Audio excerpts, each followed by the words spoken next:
Hey, what is up everyone? Welcome back to another tips and tricks video on arcraiders. And now that Shrouded Sky is finally released, I'm going to be bringing you all the info that has come from it, all the way from arcs, to nerfs, to even small patches. Let's get into the video, and if you guys do find this helpful, please leave a like and subscribe. So, now we're going to be getting into the first part, new arcs. With new arcs, there is the obvious Firefly, the aerial-born flamethrower, straight out of hell, and then its kind of other fiery friend, the Comet. Now the Comet is a unique one. It's a combination of the Pop, Surveyor, and Fireball. Sets you on fire like the Fireball, self-destructs like the Pop, and it's big like the Surveyor. It makes similar noises as well. And now the Firefly is kind of a culmination of the Fireball and a Hornet with a little extra armor. Now, the way that you want to take down each one of these is with the Firefly from kind of a top view, as it has rotors that are unprotected from the top and from the bottom. Now, you might be able to get behind it even and shoot its rear rotors and take it out that way, but that's a little more challenging. The Comet, however, you can kill in multiple ways. If you have a powerful enough weapon, you can easily kill it just by shooting it a few times with my preferred weapon, a Renegade. Even just it being medium ammo still does really well. I would probably assume that a Anvil would do extremely well against it. And you could also just bait it around a corner a lot like other Pops and just make it self-destruct pretty much. But do make sure that you are behind corners because it will do a lot of damage to you. Roughly about the same as a Pop. Now, when it comes to looting the bodies after destruction, the Wasp, or the Firefly. The Firefly is a little bit unique. The Firefly, after its death, you have to be careful because there is fire all over its body, same as the Comet, so do beware. And when you do loot both of their bodies off the Comet, you can get a lot of basic stuff, kind of just chemicals, the arc power cell, coolant, crude explosive, stuff like that. But it's got a unique piece that is now being sought after and is a little bit challenging to get, as it's more or less a 50-50 chance, is its Comet Igniter. Now, this is obviously obtained through killing a comet. Now, procedurally, I have no clue if there is to be any way to get it easier, whether there's a way to kill it without having it explode or something to prevent its ignition of explosion, but maybe someone will find that out in the future. Now, when it comes down to the Firefly, I do know after the fire lets up, then you go over to its little body, and it'll have a plethora of things. It'll have the new Firefly burner that I've mentioned. It will have the synthesized fuel, which is honestly something really nice to be able to get off a robot now commonly. It will have chemicals. It will have also a arc power cell that can come with it, arc alloys, and all the little things like that. And sometimes an advanced power cell if you're lucky. So all the recipes that were changed in this update was the Showstopper, Deadline, Wolfpack, Vitaspray, and Trailblazer. Now, all of these are with both the new components from the new robots and even components from the old robots. And today we're going to be looking at whether or not these recipes are better for the game and make it more for what it's meant to be, or whether it's kind of just going a little bit too far with it. So starting off comes in our big one, the big popular guy, the Wolfpack. So the Wolfpack's recipe of it now being a still same arc motion sensors, however 2 less explosives, and it now costing a Rocketeer driver. So the Wolfpack, its stats are exceptional in damage. By far the best off just numbers. And like a lot of people use this for every scenario pretty much. Whether you're fighting something like, let's say, a leaper all the way up to a matriarch, people are using it. You at least spot one every fight you go into. So obviously this one's going to be very controversial. So whether I think this is a good thing or a bad thing, I almost feel I'm more or less unshaken by it. While yes, it's a very controversial thing to say, it's also, you gotta think about it, Wolfpacks were in every match you did with Harvester, Matriarch, all that, and you would see pretty much nothing but it, and maybe the occasional Deadline and Trailblazers. But that's pretty much where you'd see the main guy. You would see a lot of Wolfpacks. So, yeah, I think honestly it kind of balances it and brings it back a little bit. You know, from stealing the spotlight. Now, we're gonna go for the big popular one with the snap hook, the Deadline, the one you put on top of matriarchs and blow up their core with. Now that one with the Comet Igniter is definitely questionable with how rare it is to get an Igniter. Because Igniters seem to be like a 50-50 deal, in my experience at least. And overall, making a Deadline which is 1,000 damage, less than the Wolfpack by the way, by a decent bit, for something a good bit harder, I wouldn't entirely say that it's worth it. Because while a Rocketeer is definitely harder than a Comet, you also gotta think of the probability of getting each one. You'll at least get a Wolfpack per Rocketeer.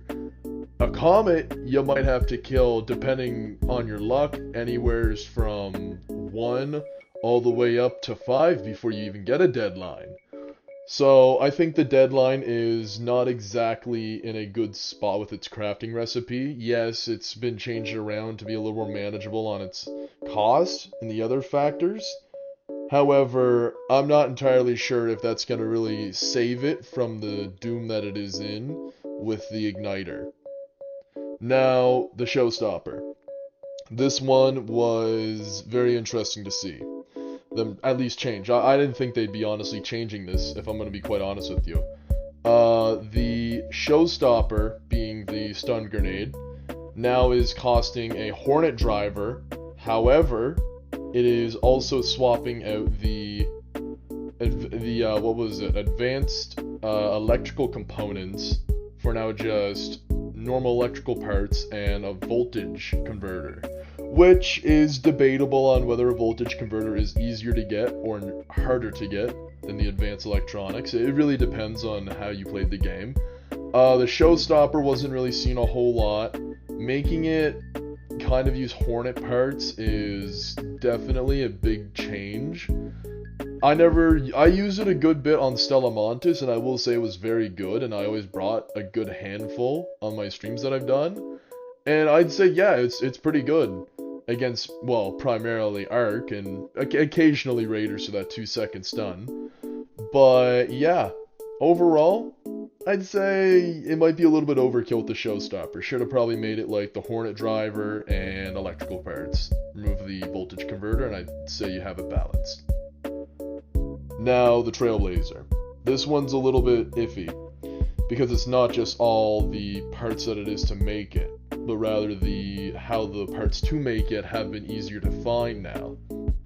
So, it now using a Firefly burner is obviously going to be a little bit of a pain. It's definitely got weak spots to kill it in, like I've mentioned before, and it's definitely doable, but killing a Firefly is at least not as easy as, say, killing a Hornet.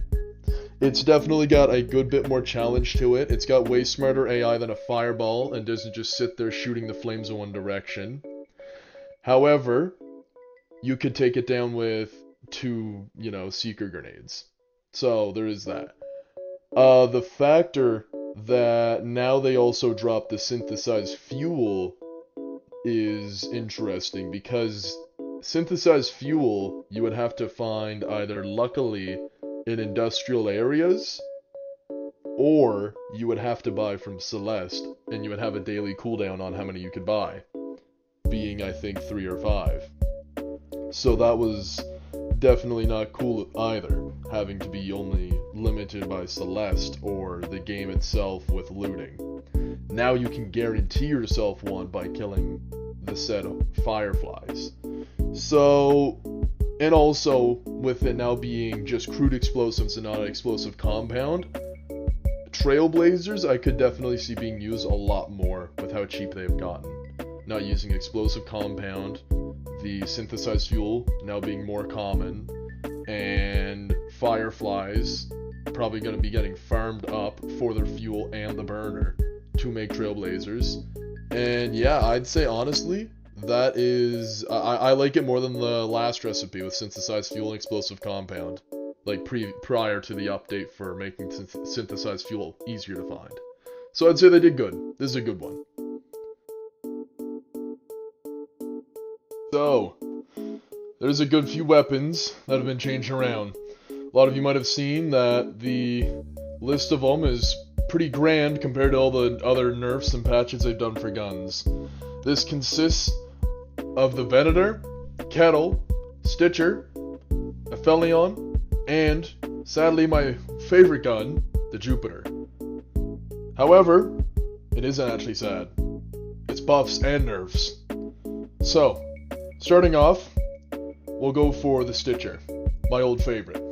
Now, while my old favorite, and I might not be a big fan of anymore, its headshot multiplier went down by a decent bit, damage went down by a touch, and the per shot dispersion by 50%, which I think is just absolutely unbelievable for this gun.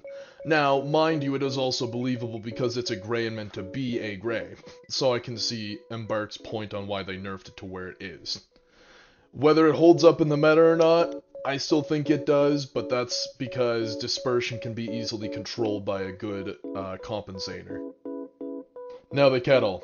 This gun I have been recently using and liking a good bit. Now, it's gotten just a base damage reduction by a good bit more than the Stitcher. Now, overall, the trigger finger mechanic of the Kettle is overall pretty easy to master. Now, it is kind of iffy with whether this thing's going to be still in the meta or not. I still might use it, to be honest with you. It is still a very good weapon by any means. Like, I used it recently and it's still very good. Next up is the Venator. Not my favorite weapon, didn't really like using it a whole lot, but its damage went down from a whole point, 9 to 8, as you can see. The headshot multiplier has also been reduced by a touch, and overall still good. And, I mean, don't get me wrong, it's, you know, a good weapon still. I just never really liked it a whole lot. It fits in now with blue tiers, doesn't overpower, doesn't supersede any purples or any golds. Maybe some purples like the patina, obviously. But overall, still pretty good. I'm not using it, but I can still see it being very well. Now the Jupiter. My personal favorite weapon when it comes to PvE. This weapon has now magnification that has gone up by a good touch. The equip time, which I dreaded, which went up by now a really good bit. And the unequip time, that had also went up, or I should say down by a good bit. Overall, pretty good buffs. And it makes the weapon a little bit better at, you know, PvE, I'd say. Probably not PvP, but PvE definitely, and I'm still using this. Now, the Aphelion. Now, it's got a plethora of buffs, as you can clearly see. Reduced time between shots, reload time went down by a touch, the vertical recoil cut in half, and improved ADS settle speed, which is honestly crazy to see all these buffs for the Aphelion, but it was very underrated and a powerhouse for those little energy cells that you always need to make or buy or get from harvesters. Would I be using it? Potentially in PvP. Maybe in PvE, but I'm not entirely sure. Hey everyone! So, if you did find my info helpful, and my insight on every angle about the new update and its kind of changes around the current state of the game, and the way that it worked, Do definitely leave a like and subscribe. Show your support. I will definitely be looking at comments down below if you got anything that I might have missed. And I hope you guys all have a wonderful day, and bye-bye.